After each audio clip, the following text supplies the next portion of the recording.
Oye, país, buenas noches, oye, país, yo soy Rudy González. Qué bueno que me acompañan en esta hora, como cada noche, aquí por Color Visión. Analizamos los temas de interés nacional e internacional.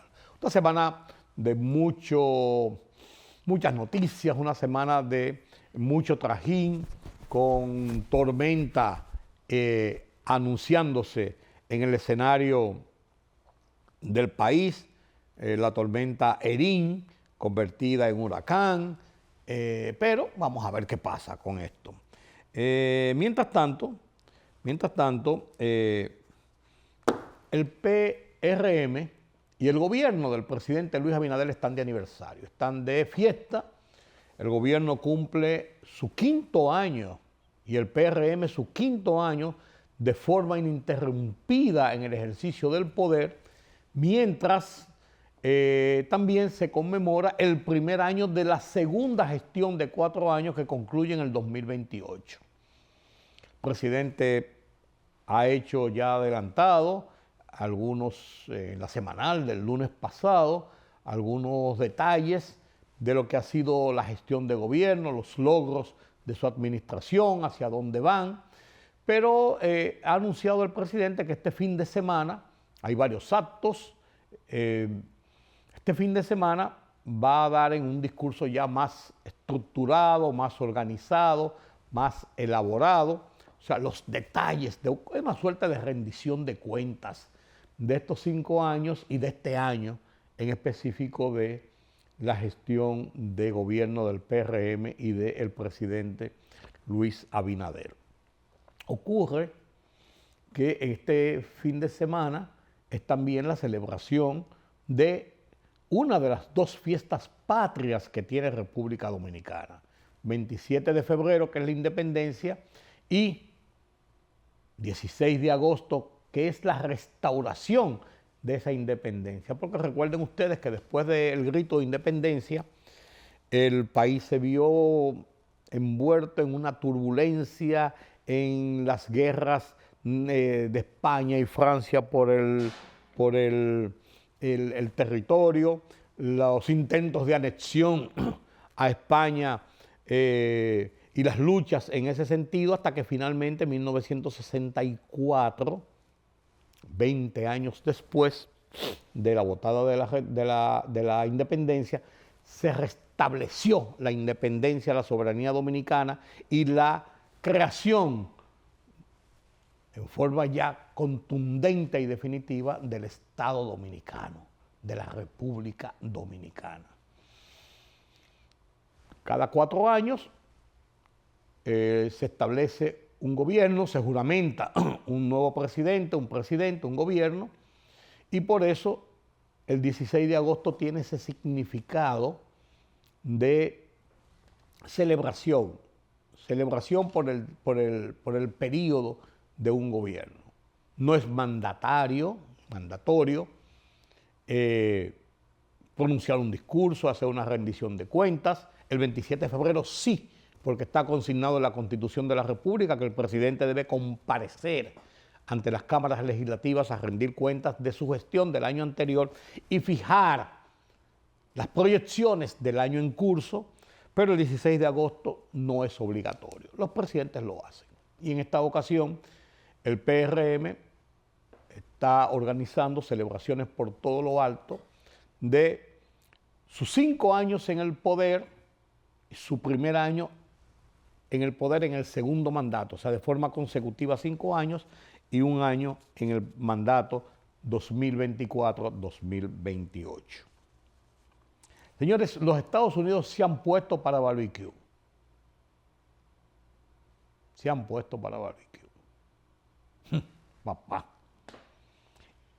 Y todo se está organizando en el país en el entorno de la cumbre de presidentes, de varias cumbres, la de presidentes a final de este año. Estos y otros temas después de la pausa. Política, economía, sociedad. Los temas del día a día los contamos con claridad y con precisión.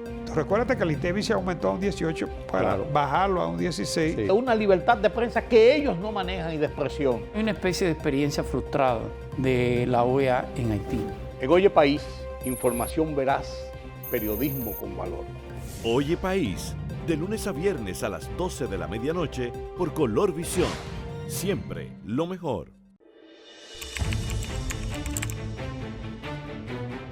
Periodismo de investigación, columnas, opinión, análisis, reportajes de fondo. Hora por hora, una completa plataforma multimedia. Periodismo con valor. Noticias horaporhora.com.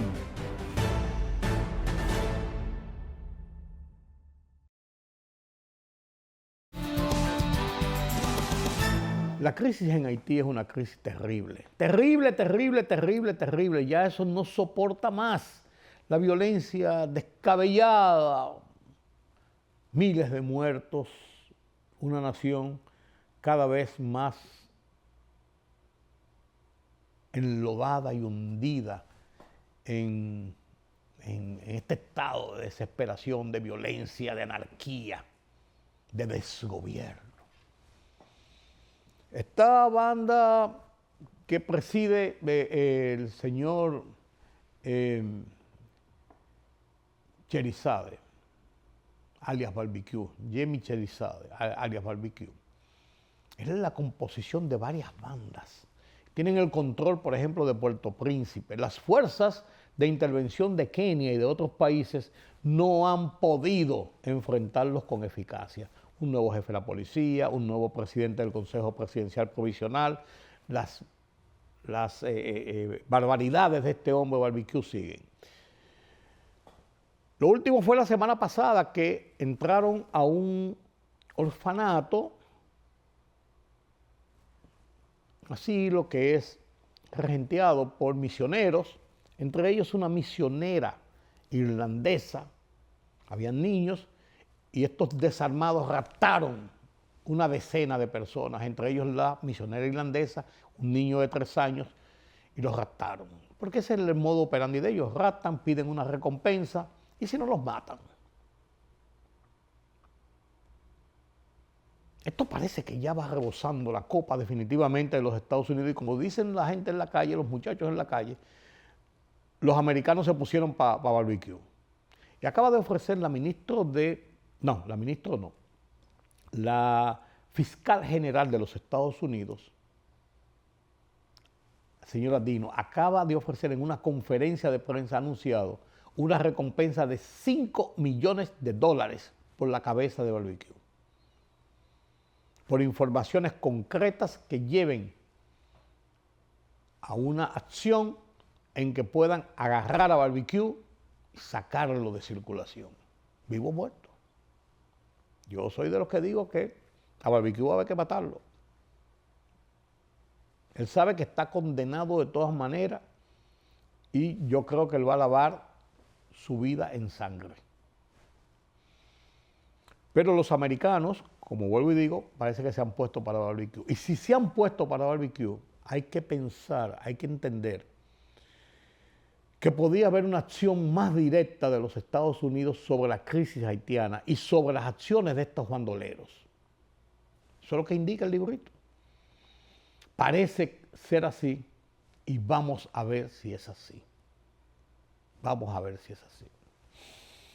La semana pasada, el canciller de la República, Roberto Álvarez, y el vicecanciller, Rubén Sillier, hicieron un conversatorio con ejecutivos de medios de comunicación para comenzar a poner en el contexto una gama amplia de informaciones sobre la trascendencia de las cumbres que se van a registrar en República Dominicana al final de este año, siendo la principal de ellos la Cumbre de las Américas, que reúne a los presidentes del continente. República Dominicana se crece, siendo la anfitriona de esta cumbre, se va a celebrar en Punta Cana. La trascendencia de esta cumbre es que los presidentes tienen la oportunidad de analizar, discutir, tomar acciones hacer acuerdos de conjunto sobre problemas de la región, del continente, sobre problemas que afectan a todos, el medio ambiente, la delincuencia, la violencia, la seguridad económica y alimentaria. Hay muchísimos temas, Pero también están en esas cumbres los contactos vis a vis, presidente a presidente, persona a persona. Se resuelven muchas diferencias, se trazan muchos programas y proyectos, se hacen muchos acuerdos en esas reuniones bilaterales, muchas veces no programadas, como decía el canciller en esa reunión, donde le dicen a una persona, se encuentran y le dicen, caramba, qué bueno verte, hay tal cosa, podríamos tomar un café y discutirlo. Reuniones que improvisadas muchas veces se dan los mejores acuerdos en ese sentido. Hay 3 reuniones, una cumbre de la juventud, una cumbre del empresariado privado latinoamericano. Hay como 1000 y pico de invitados a esa otra cumbre, y la cumbre de presidentes, que es el sumum de este encuentro. En ese conversatorio en la Cancillería se dieron muchos detalles que han salido en la prensa, pero hay un video interesante de qué es la Cumbre de las Américas, que comenzó, es una iniciativa de los Estados Unidos, se celebra cada 2 años y comenzó en el 1994 en Panamá. Hay un video que plantea qué es la cumbre, qué se ha logrado en la cumbre, hacia dónde va la cumbre. Lo comparto con ustedes a continuación. Bienvenidos a este viaje por la historia de la Cumbre de las Américas, el gran encuentro donde los jefes de Estado y de Gobierno se sientan a hablar del futuro. Desde Canadá hasta Argentina, pasando por el Caribe, aquí se discuten temas que nos tocan a todos: desarrollo, democracia, comercio, medio ambiente y derechos humanos. Todo comenzó en 1994, en Miami, cuando el presidente Bill Clinton reunió por primera vez a casi todos los líderes de América para impulsar un sueño común, un continente unido y próspero. Antes de 1994 ya existían esfuerzos por reunir a los líderes del continente americano. En la historia moderna destacan encuentros como la cumbre de 1956 en Panamá y la de 1967 en Punta del Este, Uruguay, que buscaban fortalecer la cooperación regional. No obstante, el primer antecedente se remonta al Congreso Anfictiónico de Panamá, convocado por Simón Bolívar en 1826. La Cumbre de las Américas, tal como la conocemos hoy, tuvo su origen formal en Miami en 1994. La primera Cumbre de las Américas, del 9 al 11 de diciembre de 1994 en Miami, reunió a los representantes de 34 países de la región. Allí se acordó crear un área de libre comercio de las Américas, ALCA, un plan para eliminar barreras comerciales antes de 2005. Fue un momento de optimismo, pero los retos estaban por venir. En 1996, Bolivia fue sede de una cumbre extraordinaria sobre desarrollo sostenible en Santa Cruz de la Sierra. Fue la primera vez que se abordó de forma regional la relación entre crecimiento económico y sostenibilidad ambiental, dejando como legado una agenda ambiental para el continente. La segunda Cumbre de las Américas en Santiago de Chile, del 18 al 19 de abril de 1998, se centró en educación y derechos humanos y se creó una red de educación a distancia.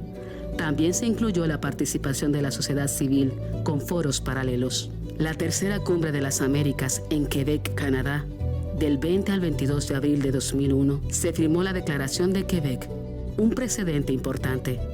Esta declaración fue un impulso fundamental para la adopción de la Carta Democrática Interamericana. En 2004, se convocó en Monterrey, México, una cumbre extraordinaria, centrada en la pobreza, el desarrollo social y la gobernabilidad democrática. En la cuarta Cumbre de las Américas, Mar del Plata, Argentina, del 4 al 5 de noviembre de 2005, el proyecto de Área de Libre Comercio de las Américas, ALCA, no prosperó debido a los desacuerdos entre varios estados. La quinta cumbre de las Américas en Puerto España, Trinidad y Tobago, del 17 al 19 de abril de 2009, se discutieron la crisis económica y la seguridad energética. La sexta cumbre de las Américas en Cartagena, Colombia, del 14 al 15 de abril de 2012, abordó pobreza y tecnología. En esta cumbre se convocó al sector empresarial por primera vez.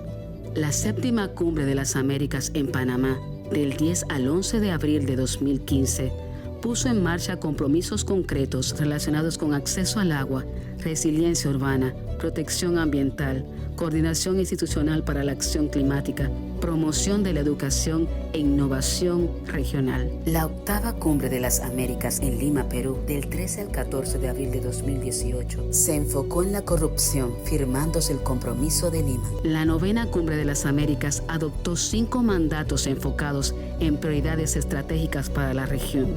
Plan de Acción Interamericano sobre la Gobernanza Democrática. Plan de Acción para la Salud y la Resiliencia en las Américas. Acelerando la transición hacia una energía limpia. Nuestra Agenda Verde Sostenible. Agenda Regional para la Transformación Digital. Desde Miami, 1994 hasta hoy, la Cumbre de las Américas ha evolucionado, enfrentando tensiones, desafíos y cambios políticos. Aunque la integración plena sigue siendo un reto, el foro continúa siendo importante para construir consensos en temas como desarrollo sostenible, migración, democracia y equidad. Este año la historia continúa con la 10ª Cumbre de las Américas, que se celebrará en Punta Cana, República Dominicana, del 1 al 5 de diciembre de 2025, bajo el lema Construyendo un hemisferio seguro, sostenible y de prosperidad compartida. Se espera la participación de jefes de Estado y de Gobierno, organismos internacionales, los más altos empresarios de las Américas, los principales representantes de la sociedad civil y juventudes del continente. Esta edición busca revitalizar el multilateralismo, fortalecer la cooperación regional y reafirmar los valores democráticos en un contexto global desafiante. Gracias por acompañarnos en este recorrido por la historia y el impacto de la Cumbre de las Américas. El futuro del hemisferio se sigue construyendo en estas mesas de diálogo y esta vez desde el corazón del Caribe.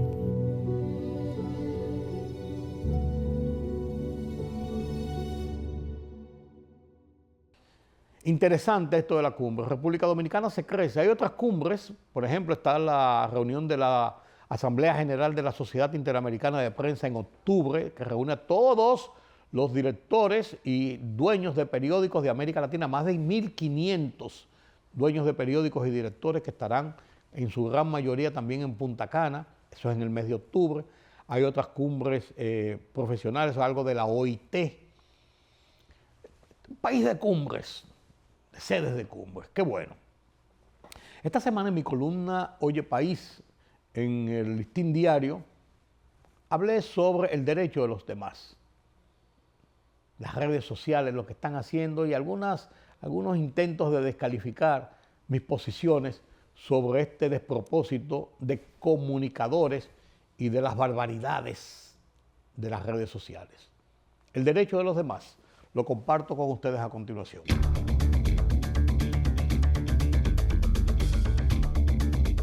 Unas personas, unos de ellos que en algún momento ha ejercido como periodista, me han enrostrado públicamente con epítetos y groserías irrepetibles.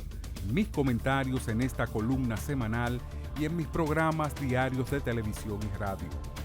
Sobre el uso abusivo de algunos comunicadores que en medios y redes sociales insultan, difunden mentiras, difaman, fusilan honras y hasta sobornan, bajo el eufemismo de que ejercen el derecho constitucional que garantiza la libertad de prensa y de expresión. Cada persona tiene la potestad de decir lo que le venga en ganas, pero cada uno también debe estar dispuesto a pagar las consecuencias cuando sus expresiones transgredan el derecho de los demás. Hoy están sentados en el banquillo de los acusados varios de esos llamados comunicadores que pretenden hacer creer que ejercen el periodismo, los que reclaman como una licencia para violentar los derechos, la honra, la privacidad de la gente, un despropósito, un abuso. El colmo fue lo proclamado por una señora que escribió y difundió letras de exaltación a prácticas homosexuales, entrelazados con la música y texto del himno nacional, indicando que lo hacía como un ejercicio de su libertad de expresión. Nada más absurdo. Por ello, creo que ha sido correcto el sometimiento judicial que hiciera la Dirección de Efemérides Patrias ante el aberrante y desbordado ultraje al símbolo patrio.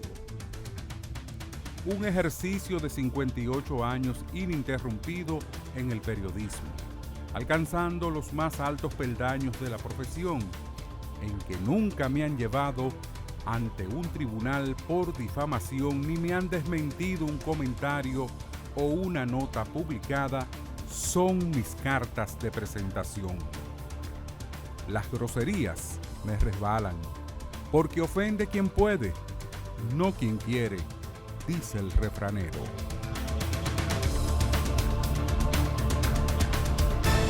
La libertad solo reside en los estados en los que el pueblo tiene el poder absoluto. Por el respeto a los valores democráticos y la dignidad del pueblo dominicano, El Rumbo de la Tarde, plural, objetivo, comprometido siempre con la verdad. Con Georgie Rodríguez, Rudy González y Ramón Colombo.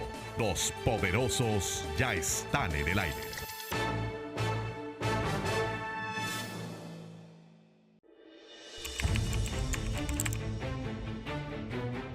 Periodismo de investigación, columnas, opinión, análisis, reportajes de fondo. Hora por hora, una completa plataforma multimedia. Periodismo con valor. Noticias horaporhora.com.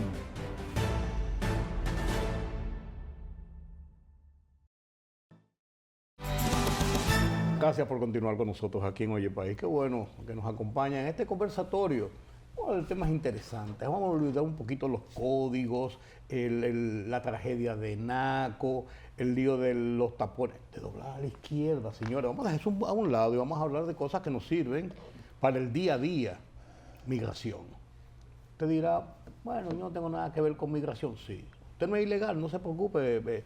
Lee Ballester no lo va a salir a buscar, pero usted tiene que saber cuáles son las reglas. En algún momento tiene que pasar por el consulado a renovar esa visa o a buscar una nueva, a resolver el problema de la sobrina que hace tiempo la pidieron, la tía que está allá la pidió y no salen los papeles. Entonces hay gente que los orientan, que los ayudan, que le explican lo que está pasando, porque las cosas no son como uno quiere necesariamente, las cosas son como son. Y hay reglas y hay leyes. Aquí nosotros, así se puede, como nos da la gana, estamos acostumbrados a eso, pero hay reglas y hay gente que cumple las reglas. Una gente de ojos verdes por ahí que privan y a veces no aplican, son muy estrictos. Para explicarnos lo que está pasando en migración, tengo conmigo hoy el honor para conversar con ustedes, o para ustedes, con el licenciado Richie Ricardo. Él me dijo que se llama Richie Ricardo. Como ese es un nombre artístico y una cosa, ¿verdad? El sombrero, él no se parece a Richie Ricardo, el cantante, el cómico, la cosa, pero tiene una voz así como acaramelada, el cantante. Y nuestra amiga de siempre, Sabet Cruz, una habitué de este programa, viene cuando ella quiere, pero manda a buscar el cheque todos los días 30 porque ella es asesora especial de Oye País. Con ellos vamos a conversar sobre migración. Buenas noches, chicos. Buenas noches, Rudy. Tú sabes que siempre es un honor volver a mi casa, porque esta es mi casa. Sí. Esta es mi casa, aunque Claro, tú... y más cuando manda a buscar el cheque los días 30. Aunque tú me acabes, sobre todo cuando estamos al aire, esta es mi casa. No. Y así mismo te dispenso ese cariño y estima. Cariño y respeto. Así ¿Y es. estima? Sí. Claro que sí. ¿Qué está pasando, jóvenes? Y le digo jóvenes porque, ¿verdad?, estas caras me dan esa facultad. ¿Qué está pasando en el mundo de hoy con el tema de los visados, con el tema de la inmigración. Hay muchos cambios en Europa, siempre hay restricciones, cambian las reglas de juego, por lo que está pasando en Estados Unidos es nuevo y tiene a todo el mundo patas arriba. ¿Qué está pasando hoy? Nuevos costos, nuevas reglas, no solamente el tema de los inmigrantes allá, las persecuciones y eso, sino las restricciones o las nuevas medidas para poder ingresar a Estados Unidos de una u otra forma, o como turista, o como estudiante, o como trabajador, o como inmigrante definitivo. Cuéntenos ustedes. Mira, Rudy, tú sabes que el presidente Trump ha venido a cumplir lo que él prometió desde el principio, y él prometió una política agresiva en contra de la inmigración ilegal. Y hemos visto cómo paso por paso y de manera paulatina él ha ido cumpliendo de alguna manera ese foco de atención que desde antes de tomar posesión él dijo que era su principal esquema de gobierno. En ese sentido, se han tratado de implementar algunas políticas que muchas de ellas, a través de órdenes ejecutivas que él ha evacuado en su calidad y condición de mandatario, se la han revocado, otras no han surtido ese efecto.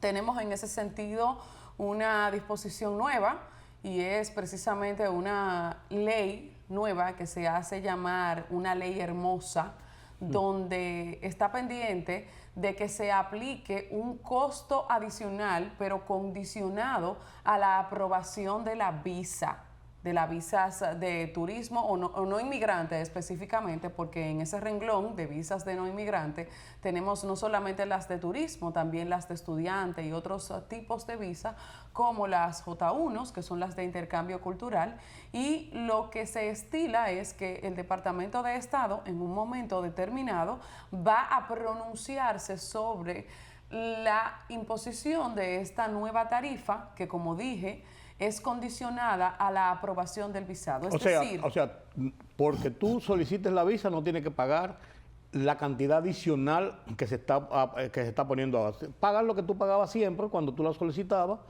que era $185 o algo así últimamente, yo no sé. Es correcto. Y después, si te dan la visa, entonces tienes que pagar el adicional. Es correcto. Okay. Este es un aumento condicionado. Si solicito mi visa, el costo va a seguir siendo $185. Sin embargo, al momento de que se me apruebe el visado, tendré que pagar una tarifa de $250. Pero conforme a esta ley, ese es el margen mínimo que se va a pagar y que está pendiente y previsto de que se actualice cada año fiscal. O sea, dependiendo cómo vaya la economía, dependiendo cómo van los costos operativos y todo esto. Es correcto. Un dato muy importante que señala la misma ley es que al final de la vigencia de la visa, si usted demuestra que usted le dio un uso responsable y correcto a esa visa, entiéndase, usted no llegó a Estados Unidos a hacer un ajuste de estatus, no llegó a solicitar una prórroga de estadía, usted usó su visa correctamente, usted puede solicitarle al Departamento de Estado la devolución de esta tasa. Pero yo que tengo mi visa vigente, si voy a entrar a Estados Unidos, me voy de viaje la semana que viene, ¿tengo que pagar esos $250 o yo estoy exento de esto? Excelente, no, porque no sé, a lo mejor al comenzar a usarla, a partir de cuando entra en vigencia, ya yo tengo que andar con $250 en efectivo. Interesante tu pregunta, porque nos permite arrojar luz a la teleaudiencia. Realmente no. Ustedes saben que las disposiciones y el ordenamiento jurídico en sentido general no tiene un efecto de retroactividad. ¿Qué significa esto? Que si hay una nueva disposición, no se va a aplicar al pasado y ya tú tienes tu visa hábil y vigente, acabas de señalar. Entonces, todas las personas que tienen ya una visa que se le concedió antes de la entrada en vigencia de esta tarifa adicional no tendrán que pagarla, están totalmente exentas al pago de la misma. Richie, estas nuevas medidas que han estado aplicando, vamos a hablar de otras medidas, pues estas nuevas medidas que están aplicando, ¿cómo ha incidido en, primero, la cantidad de personas solicitantes estamos hablando de la Embajada de los Estados Unidos específicamente, primero, y segundo, el volumen, los porcentajes de aprobación de visados que se han estado otorgando a partir de todas estas medidas que se están anunciando incluso en relación a lo que era antes. Porque yo pienso, mucha gente puede estar diciendo, yo no voy a coger para allá porque me rechacen, yo no voy a coger para allá, pasar esa tortura, unos. Otros podrían estar pensando, bueno, si le dieron 50 visas el año pasado para esta fecha, ahora van a dar 25, estaré yo en la tómbola. Claro. Eso genera un estado de tensión que es normal que se genere cuando una persona tiene una entrevista consular. Claro. Eso es automático. Así es. ¿Qué está pasando? Verdaderamente, Rudy, primero quiero agradecerte por tu espacio, por habernos recibido aquí en tu casa, en la casa de Sabet, como mencionabas. Me quedo primero con la duda y con el deseo de pertenecer también a la parte del cheque que mencionaste al inicio. Porque te va a ser difícil. Ese cheque... Te va a ser difícil. Uno hace su cola. Tú eres el culpable. Esa ni da ni dice dónde hay. Yo me encuentro a la derecha del padre. O en este caso, a la derecha de la madre. Sí. Entonces creo que en algún momento podrá tocarme. Pero interesante tu pregunta. Verdaderamente eso genera una fricción y una desesperación en las personas. Las personas en este momento, a partir de que salen las nuevas medidas, el tema de la nueva tarifa de integridad, de esos $250, las personas se han evocado a solicitar más sus visas. Las oficinas nuestras están llenas. Eso es constantemente personas detrás de poder solicitar antes de que inicie esta nueva disposición, que como bien mencionaba Sabet, inicia en el próximo periodo fiscal, que es en el mes de octubre. Es decir, que primero de octubre comienza el periodo fiscal. Primero de octubre, exacto, empieza el periodo fiscal de los Estados Unidos. Y verdaderamente es una desesperación lo que hay. Pero tú visualizas más esa desesperación o ese anhelo por el hecho de no pagar más o por el hecho de que entienden que se va a poner más complejo y más difícil. Verdaderamente a las personas no les gusta pagar. Las personas quisieran que las visas... Las personas no, el dominicano. No, lo que pasa es que... las cosas como son. Bueno, estamos en la televisión dominicana. Sí. Vamos a evocarlo a los dominicanos. Para que trabajamos con otros países que también les sucede lo mismo. Pero vamos a hablar únicamente de los dominicanos, de nuestra nación, ¿cierto? No les gusta pagar. A la gente le gustaría recibir la visa en su casa, que ni siquiera tengan que escribir un correo electrónico. Y cuando le hablan de que tienen que pagar una tarifa adicional, las personas lo están mal llamando como un aumento de la tarifa. Y no es así. Es una tarifa adicional, ¿cierto? Porque si tú no obtienes el visado, si tu visado no es aprobado, no vas a tener que pagar esa tarifa de integridad de esos $250. Entonces la gente lo que quiere es pagar menos, básicamente. Pero también la gente podría pensar, como los Estados Unidos necesitan dinero, van a aprobar más visas ahora para que le entren más recursos. O sea, porque de todo se piensa. Uno de los motivantes que lleva esta parte de esa ley es poder, digamos que controlar a las personas que están entrando a Estados Unidos para que no hagan ajuste de estatus, para que no se queden más tiempo del permitido, para que no mal usen el visado de turismo. Y verdaderamente, más que uno de las personas que trabajamos los temas migratorios, podemos coincidir en que quien tenga esa intención, verdaderamente, no 250, va a pagar hasta $1,000 que le piden adicionales, porque verdaderamente es parte de la mecánica y de la forma de actuar, verdaderamente. ¿Han aumentado los requisitos, Sabet, en la embajada, además de este tema de los costos? ¿Han aumentado los requisitos, los controles para el otorgamiento de citas y de visas? Mira, precisamente la semana pasada entró en vigor una disposición nueva publicada por el Departamento de Estado, donde ahora indica que desde el día 2 de septiembre todos los menores de edad que anteriormente calificaban para una exención de entrevista ya no tendrán esta facilidad. Es decir, si yo tengo un menor de edad y yo soy portadora de una visa vigente B1, B2, mi menor de edad ya para poder solicitarle visa tendrá que enfrentarse a una entrevista sí o sí. Esa facilidad que existía antes... O sea, los padres, diría yo. Los padres, claro. En este caso, porque tú sabes que las visas de los menores son representadas por los padres, efectivamente. Entonces ya yo no podré estar exenta de ir a la entrevista en representación de la visa de mi menor de 14 años como ocurría antes. ahora voy a tener la obligación de enfrentarme nuevamente a una entrevista con un o una oficial consular, quien me va a formular una serie de preguntas que si yo no sé dominar, si yo no sé manejar, eso va a redundar en que me le nieguen la visa al menor. Pero de ese mismo modo, los adultos mayores de 79 años, que anteriormente también disfrutaban del privilegio de exención de entrevista, queda eliminado este beneficio de manera automática. También tienen que ir a la entrevista. Pero hay otro ingrediente del pastel. ¿Cuál es? Y es que se modifica la renovación de visa. Los criterios cambian a partir del día 2 de septiembre.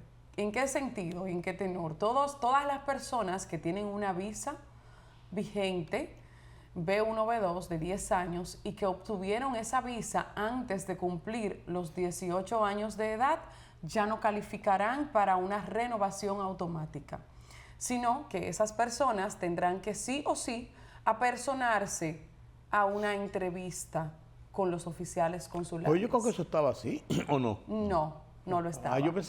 Yo pensaba que sí, de que ya los que pasaban de menores a mayores tenían que ir de todas maneras en la renovación al consulado. No. En algunos casos los oficiales consulares aplican que sí, que deben de ir a una entrevista, porque siempre los cónsules que evalúan las solicitudes, aunque el proceso califique para una renovación, tú sabes que tienen la facilidad de, si desean, entrevistarte para sacarse de algunas dudas sobre tu solicitud o sobre el uso que le diste anteriormente a tu visa, pueden llamarte a una entrevista. Entonces, sí, lo que pasaba, Rudy, era que con alguna frecuencia a estas personas, este foco, siempre lo llamaban a entrevista, pero no estaba automatizado. Habían algunos que pasaban como renovación simple, sin que lo llamaran a entrevistarse a la embajada.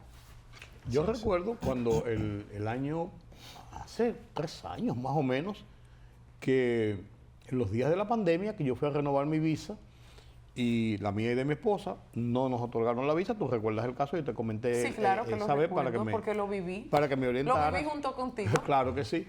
Y entonces me mandaron con un papel a que tenía que ir a una entrevista. Y yo, en mi vida, yo tengo visa de que yo era muchachito, yo tengo 75 años. Y yo nunca recuerdo haber tenido que ir a una entrevista. Incluso se depositaba antes el pasaporte en el mismo consulado. Sí. Y la renovación era automática. Entonces me pidieron ir. Y el tema era que como estábamos en pandemia, qué maratón de emails y de cruces de comunicación hubo que hacer para conseguir una cita. Y los controles, claro. Para conseguir una cita.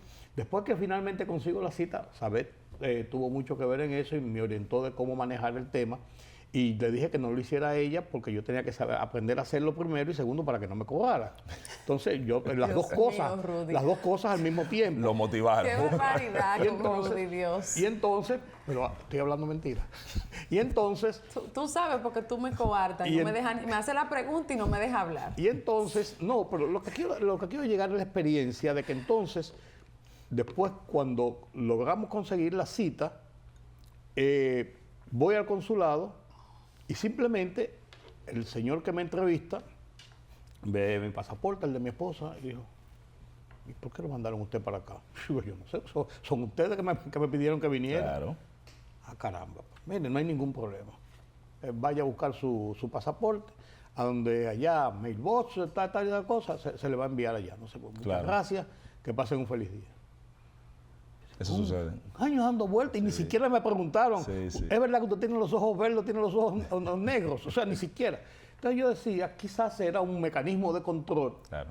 O quizás después Sabet me explicó, cuando yo le dije esto, me dijo, no, lo que pasa es que muchas veces el oficial consular o la estructura quiere verte la cara, para saber no solamente que eres tú, sino verte la cara, porque nunca te han visto la cara en muchos años porque se ha renovado de esta forma y quiere ser. Quizás eso pasa con los menores que a veces cambian mucho el rostro y todo eso. Sí, claro, por supuesto. Pero eso ocurre. Pero ir a una cita al consulado genera muchas tensiones. Claro. Y los espacios de tiempo para esas citas siguen prolongándose. ¿Cómo están en este momento? Si yo voy a solicitar una visa por primera vez, Claro, por ejemplo, para una visa de turismo, que es la más común, claro. ¿qué pasa con los tiempos? Bien, mira, Rudy, lo primero es que las citas al día de hoy se encuentran para mayo del año 2026. No, espera. ¿Cómo que para mayo? O sea, si yo solicito una cita hoy, Hoy, usted para va a solicitar mayo, una cita de una visa por primera vez. en 10 meses. Usted va a ir en mayo del 2026. Esa es la fecha que aparece en el calendario de visas. En Pero 10 ¿qué meses. sucede? En 10 meses. Pero ¿qué sucede, Rudy? Adicional al resumen que Sabet hizo de la nueva disposición, que fue emitida el viernes próximo pasado, el viernes 25 de julio, tenemos situaciones colaterales que no están escritas. ¿Cómo cuáles? Y una es esa que tú acabas de mencionar. Si al día de hoy, con con dos categorías tan llamadas y tan importantes como son las de los menores de 14 años de edad y los mayores de 79, que no suelen asistir a una entrevista, y a partir del 2 de septiembre sí van a asistir, ustedes se imaginarán el colapso que habrá con el calendario de las citas. Al día de hoy, tú cambiar una cita por las vías correctas es muy difícil, muy complicado al día de hoy. Por las vías correctas, tú hacer un cambio de citas es complicado porque las liberaciones, como ustedes entenderán, prácticamente no se dan. Adicional al colapso que tendremos en el calendario de citas, evidentemente, las negaciones van a aumentar. Sí. Eso es prácticamente seguro que van a aumentar. ¿Y por qué? Hoy en día, cuando un padre va a hacer la solicitud de su niño, menor de 14 años de edad... Ese menor debe ir con su padre. En ocasiones siempre lo sugerimos. Sí. ¿De acuerdo? Okay. Lo sugerimos. Pero no, porque puede ser obligatorio o no. Sí, no es obligatorio, pero hay una sugerencia. Okay. Porque hay elementos que el niño pudiera aportar, si va bien preparado. Okay. Y aquí viene el llamado. La siguiente situación colateral que tenemos es la preparación de las personas. Personas que sufren de nervios, personas que no memorizan, personas que no tienen organización y personas que evidentemente no se encuentran preparados para poder conversar y tener una conversación diáfana, coherente con un oficial consular, evidentemente van a ser rechazados. Hoy en día, el tú someter el proceso de tus hijos para que tus hijos puedan pasar a la embajada, los menores de 14 años de edad, tú no tienes que ir a una entrevista en primera instancia. Papá y mamá están exentos de ese nervio, de esa situación y de esa preparación para poder conversar con un oficial consular. Pues el niño no. No, ninguno iban hasta este momento, a menos que no lo solicitaran, como mencionaba Sabet. Pero ¿qué sucede? Cuando ya entre en vigencia esta disposición el próximo 2 de septiembre, ese papá y mamá que van a solicitar la visa de su hijo menor de 14 años de edad van a tener que ir a una entrevista. Y algunos dirán, ¿pero qué le van a preguntar al niño? Porque ya los padres tienen visa, por ejemplo. Pues no, señores. Al niño puede que le hagan cualquier pregunta que sea una pregunta para complementar lo que los padres ya dijeron, probablemente asociada a la intención del viaje, probablemente asociada a dónde se van a quedar, probablemente a cuáles sean sus gustos, si fueron desarrollados en el formulario. Y evidentemente los padres van a recibir un escrutinio a pesar de tener sus visas. El riesgo es, primero, la no otorgación del visado para los hijos, y el siguiente riesgo es que a los padres también le puedan quitar el visado si verdaderamente no han hecho un uso correcto de esas visas durante el tiempo que lo tengan. Hay que recordar, señores, que la visa es un privilegio. Así es. Si te la quitan, es un estigma. Así es. Así es. En el imaginario Claro. real de la gente. Claro. Eso es así. Es un estatus tener visa. Yo siempre digo, Rudy, que sí, es verdad. es difícil. El que nunca ha tenido la visa y ha viajado a los Estados Unidos, de alguna manera no pasa nada con él. Porque difícil es cuando ya tuviste dejar de ver. Sí, así es. ¿De acuerdo? Otro elemento, Rudy, que no quiero que se nos pase poder citar aquí, es que evidentemente las renovaciones van a endurecerse. Hablamos de los menores de 14 años que evidentemente van a tener que asistir a una entrevista y los mayores de 79 que van a tener que asistir. Pero todas las personas que tienen el visado hoy en día y que les va a tocar renovar su visa, van a tener que cumplir con ciertos requisitos. ¿Cómo cuál? Y evidentemente uno del mayor impacto que tienen es que quien obtuvo el visado, siendo menor de 18 años de edad, siendo menor de edad como se plantea aquí en la República Dominicana, no va a tener el beneficio de no asistir a una entrevista. Repito y lo aplatano para que nos entiendan más fácil. Todo aquel que obtuvo el visado antes de cumplir 18 años de edad y que le toque ahora renovar el visado, tiene que ir a una entrevista. Y por eso, señores, el llamado es muy claro, porque tu espacio lo ven miles y miles de personas y es bueno que puedan tomar acción. El llamado es claro. Todas las personas que tengan igual o menos de 27 años de edad y que les toque renovar su visado, deben de hacerlo ya. ¿Y por qué 27 años? Digo 27 porque si la obtuviste, si tú tienes 28, porque la obtuviste cuando tenías mayoría de edad. Ok, sí. No, ¿De acuerdo? Sí, puede ser que la haya teniendo 14. No, exactamente, por eso decimos. Y va a 24. Si se está venciendo, para poder ser renovada, tiene que tener 10 años de vigencia. Sí. Y cuando haces el cálculo, te da de que la persona debería de tener hoy 27 años para que pueda obtener el beneficio de no asistir a una entrevista. Y por eso tienen que proceder ya. Y repito, todas las personas que tengan 27 años de edad o menos deben de proceder con la renovación de su visado ya, siempre y cuando estén dentro de los parámetros. ¿Cuáles son? Eso te iba a decir porque en la pandemia se dio una gracia hasta los 4 años. Sí, 48 meses, así es. Pero también tú podías renovar con un tiempo previo a que se te venciera la visa. Todavía Ahora, es posible. ¿qué tiempo mínimo tú puedes tener para renovar tu visa? ¿Un año? Sí. 12 meses, así es. 12 Faltándote un meses. año, tú puedes ir y renovar tu visa. No tienes que esperar que se te venza No. necesariamente. No necesariamente. ¿Es más práctico o menos práctico esperar la fecha del vencimiento que esté ahí, que se va a vencer ya casi, o dejar que se venza, o hacerlo con mucha antelación en la psiquis general? Mira, Rudy, lo verdaderamente práctico es darle un uso responsable a la visa. No importa si tú haces tu renovación 11 meses y medio antes de que se venza o 11 meses y medio después de que esté vencida.